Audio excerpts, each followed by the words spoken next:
नमस्कार मंडळी, कशा आहात? मजेत ना? मजेतच राहा. सर्वात प्रथम कार्तिकी एकादशीच्या तुम्हा सर्वांना खूप खूप शुभेच्छा. उपास असलं की काहीतरी वेगळं, आणि ते वेगळंच मी आज इथे बनवलेलं आहे.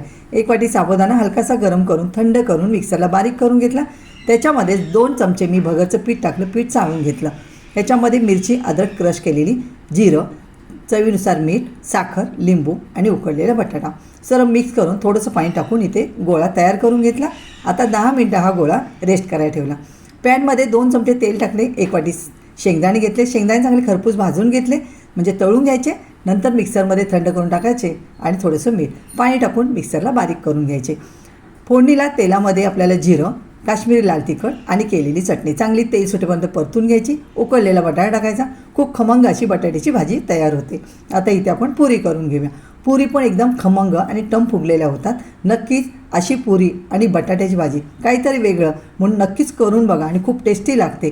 व्हिडिओ आवडला तर लाईक, शेअर, कमेंट करायला अजिबात विसरू नका. थँक्यू.